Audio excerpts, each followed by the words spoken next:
It is time, Mitch. It is time for my friends at Kansas City Sports Network. They have a segment called What's the Beef? I think that's what we're going to have to start calling it. We're going to debut this segment, and it's going to fill a good chunk of the rest of today's show because it is the storyline in women's basketball. It is the storyline, you could argue, in basketball itself. Yes, even overshadowing the NBA conference finals. And that, my friends, is Angel Reese versus Caitlin Clark, part I don't even know what number we are at. The matchup on Saturday between the Indiana Fever and the Chicago Sky, the most watched WNBA regular season game on ESPN, not ABC, but on ESPN in the W's history. They got what they asked for, Mitch, because with about 4 minutes to go in the third quarter, what both Angel Reese and Caitlin Clark deemed a basketball play turned into much more. We actually have now gone in depth on this on my show, Helmets and Heels, here in Jacksonville on the radio the last 2 days. And certainly, I don't want to come off as insensitive and certainly not racist, but at the same time, I'm exhausted. I think you're exhausted. I don't want to belittle how Angel Reese and her teammates may feel if indeed racial slurs were uttered by the crowd in Indiana.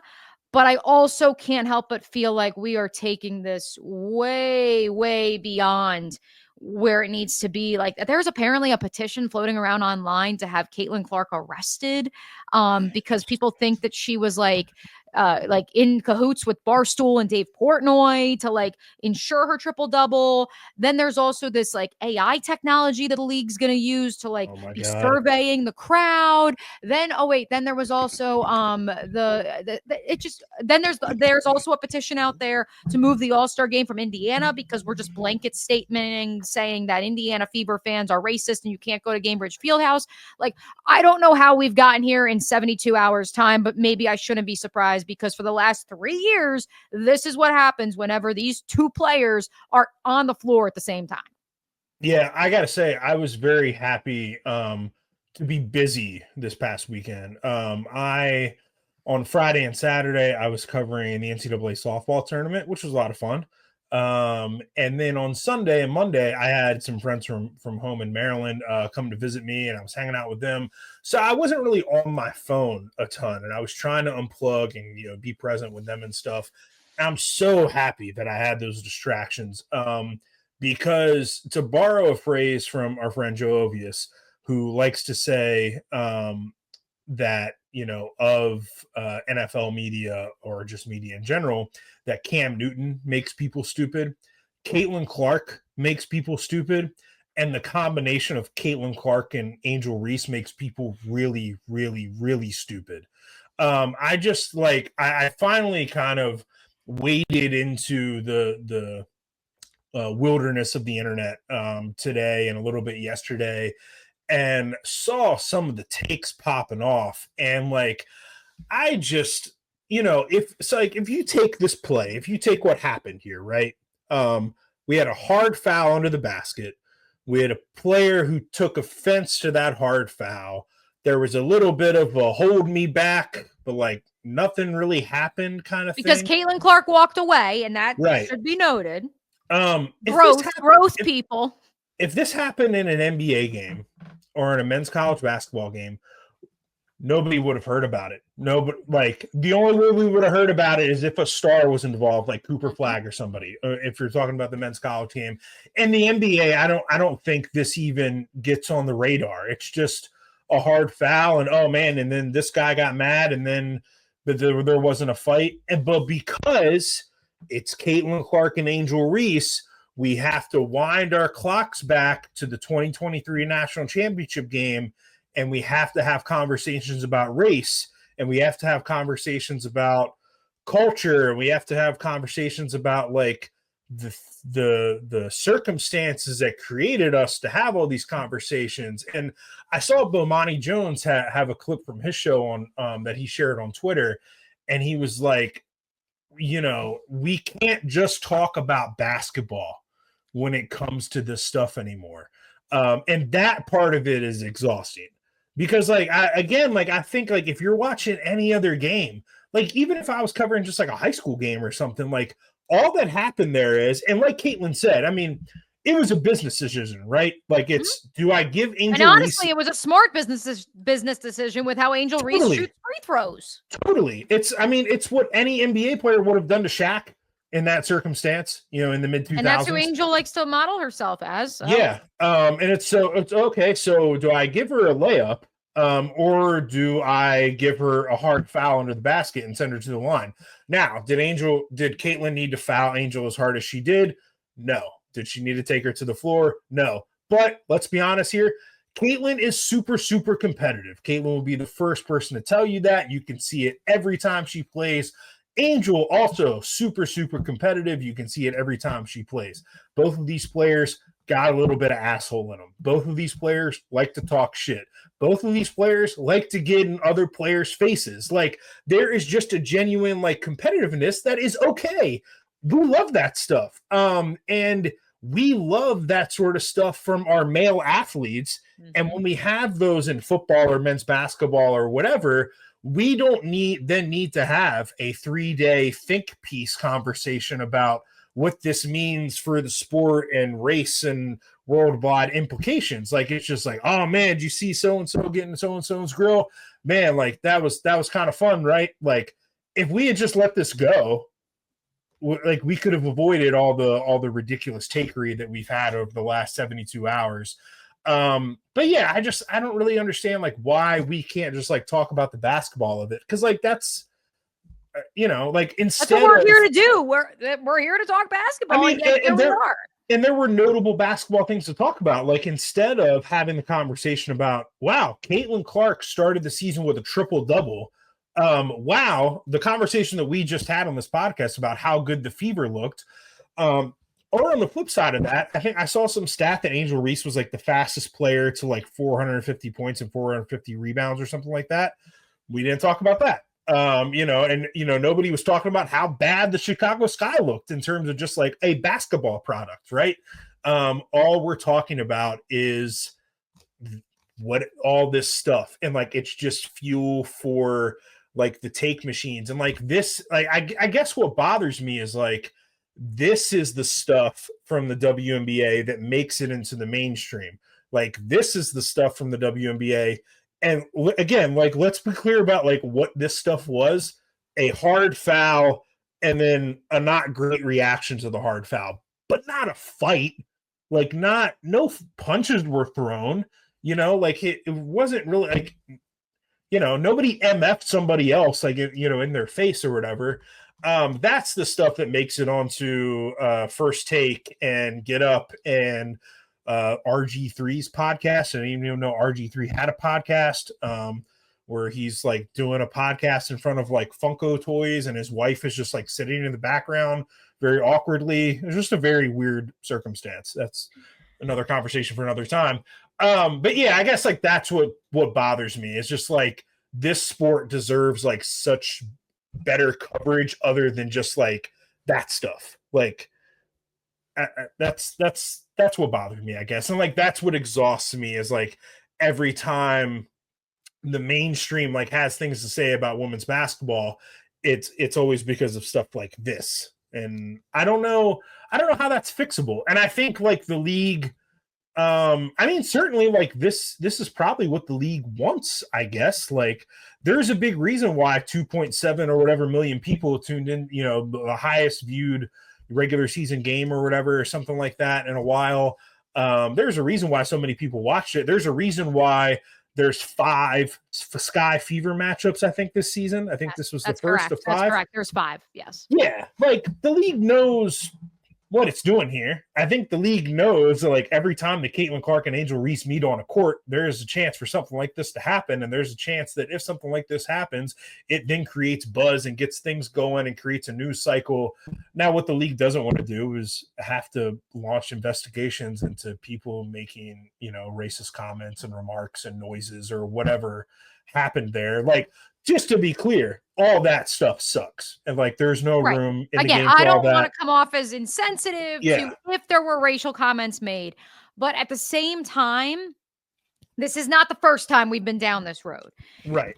If I'm Angel Reese, if I'm the W as a whole, you have to be slightly concerned about Boy Who Cried Wolf at this juncture. Do you not? Sure. Yeah. And like, just you're like, we're exhausted by this, right? Like we've been doing this. This has been going on now for 2 years. Like since that Final Four meeting in 2023 in Dallas, we've been doing this. And yeah, it's tiresome, to every time that Caitlin Clark and Angel Reese meet, we have to talk about everything except for basketball, everything except for how great both of them are as players. Or sometimes how great both of them are as players. Like there's room for criticism. Like I said, like nobody's really talking about like how bad the sky looked because we're just talking about this one little incident between Caitlin Clark and Angel Reese. Which I would argue there is a portion of the population, and I think, or at least I'd like to believe, Mitch, that this is the mainstream sports population who have gotten more into the W since these two players and the legendary now 2024 draft class entered the league, who do recognize the basketball of it all. And this includes some of my colleagues at 1010XL who want they want a stat. And granted, all noted, shout out to Angel Reese, currently leads the W in rebounds per game, but they would like a stat for how many rebounds are off of her own misses and putbacks. Sure. And so, but you know what? But that is at least talking about the game of basketball. And I would rather be here discussing whether or not Angel Reese is the female Rodman, Shaq, or Ben Wallace than I would this conversation surrounding, well, they're at it again, and now we need to have a diatribe about race in America and where the W fits into it. And look, this is a league that has always been so open and honest about those conversations, and I appreciate that part of it. But at the same time, at some point in time, if you want to grow the sport, we need to talk about the sport too. Yeah, there's room for criticism and stuff. And by the way, I think Ben Wallace, that's a great comp. That's Kevin's like comp. that. Yes. Yep. And by the way, Ben Wallace never averaged more than 12 points per game a season. So but he averaged, I think it was like 19 rebounds or something like that. Yeah. Undersized. That's an Angel Reese. That's an Angel machine. The whole thing. Yeah. The other like I think I saw Bomani say this too. Like, did we do this in the 80s? I say we because I wasn't alive. Like, did we do this with Magic and Bird every time they met? Like, did we have to have like a long conversation about race every time those two players met on the floor? I just like, we've done this. I don't really know what more else there is to say. And like, again, like separating this from the obnoxious idiots who, said things like those people should be banned immediately. Right. Like find out who did it. There's cameras everywhere. You can figure it out, put your security people on it, and get them out of the arenas, right? And nobody should have to deal with that, right? But like this, every time there's a little, push or a shove or a hard foul, like we just have to have this big, exhaustive conversation about the discourse. Let's pivot this to more of a basketball conversation when it comes to these two. And that is, while I do believe that Angel Reese will vie for another all-star team, at least again, very early, but through 5 days of the 2025 season, don't think she's going to be pushing Asia Wilson or Fee Collier for MVP. I think you would agree. Caitlin Clark is in that conversation. However, and it was actually producer Dimitri who pointed this out to us, is there a world in which Caitlin Clark being the villain is also healthy for the W? Or does she have to be the protagonist? I think she can be both, and I think she already is both. To depending on which fan base you ask, or depending on which group of people you ask. I think she started being both the moment that she beat South Carolina in the Final Four. And I would trace it back to the moment that she waved off Raven Johnson. When Raven Johnson got the ball at 3-point I'd go one step. I'd go behind. I would go to when she put her hand in her face to Haley Van Lith. Was that tournament? I guess that was that tournament. Yeah, that was tournament in the Elite Eight. Or the Sweet 16 or Elite Eight. Either way, back when Haley Van Lith was still playing at Louisville. That was when you could argue the villain. If you want to look at Caitlin Clark through that lens, you can.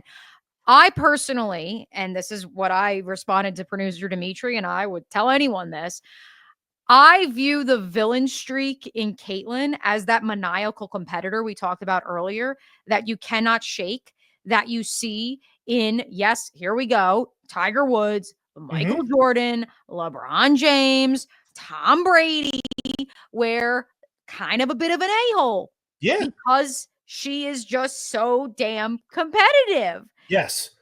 And guess what? That's what makes her great. And it's okay to say that, because here's the other part of it too. This idea of never being satisfied, I think, is just so ingrained in who Caitlin Clark is. I don't even think it's something her parents taught her. I think she just was born with it. And it's just a curse and a blessing at the same exact time. And I think that, in my opinion, I would rather live in that world than I would sitting back, being comfortable and saying, okay, I went to 2 national title games. I was the number 1 overall pick. I'm chilling. I don't need to play an unrivaled because I have all this money from Nike and Gatorade. And also I want to just hang out with my friends. No, as multiple outlets have now detailed, she was in the gym every single day in Indiana, would fly to the NFL owners meetings, fly back immediately so she could get a 7 a.m. workout in at Gainbridge Fieldhouse. I would rather be the crazy person who is not comfortable with just sitting around and being okay with where they are. That's just me. And I believe that is the trajectory she's on. And by the way, I think Angel's on that same trajectory in terms of having that same spirit. And I think it's okay for both to exist at the same time. Yeah, I think, I did a interview with I forget who's Carrie Champion's podcast. She had a narrative thing about Caitlin Clark and Angel Reese. And I made the point that, I think that one of the real reasons why Caitlin and Angel can't stand each other when they're on opposite sides of the court is because they're so much alike in terms of mindset, in terms of just that fiery, unapologetic competitiveness. I am who I am, and I want to kill you because you play for the other team and I want to win. And that's all it is. That's all it's about. They both said before they met up in the Elite Eight in Albany in late 2024, about a year ago now, everybody was hyping it up as Angel versus Caitlin. And again, the selection committee knew what they were doing. They were making a television show, and so that's why they got paired up. But both of them said, I don't hate her and she doesn't hate me, but we play for different teams, and I want to win and I want her to lose. And I think that's all that is. And Angel very much I love, you mentioned all the stuff that Caitlin does that comes out when she plays, and just that competitiveness comes out, and you love that stuff. I mean, she said it on Letterman. She's like, I'm a psycho. Yeah, I love that stuff from Angel too. You can very much tell she grew up playing on the streets of Baltimore. You can tell she is unapologetic. There's no back down in her. There's no fear. I love that clip from, I think it was her senior season when she lost her shoe and still blocked, another girl's shot, and the stare downs and stuff. And I love watching Angel Reese play when she's going, at her best. And I love watching Caitlin play when she's at her best. My jaw was on the floor a lot of times, especially in that Final Four against South Carolina and Dallas, when she was just making ridiculous shots. But I feel that's more of what if, I was giving advice to the league and their sort of media apparatus, can we tone down the conversations about race and stuff? We've done that. We know what it is. And, and just hype up the hey, these are 2 of the most competitive athletes playing their sport right now at the highest level. And some stuff's going to happen between them. And we should be okay with that. We should celebrate it, even the men do in football and their sports. I think that we should be okay with that. And I think there's still a large population of just society that is just not comfortable with women being super competitive. And I think that when that stuff comes out, from Angel and Caitlin, and it mashes together and you get a moment like we did on Saturday, then we have to do all the things, and we have to get engaged in the takery and have all the thoughts and the long conversations. So yeah, it's exhausting. What's the beef? That's the beef.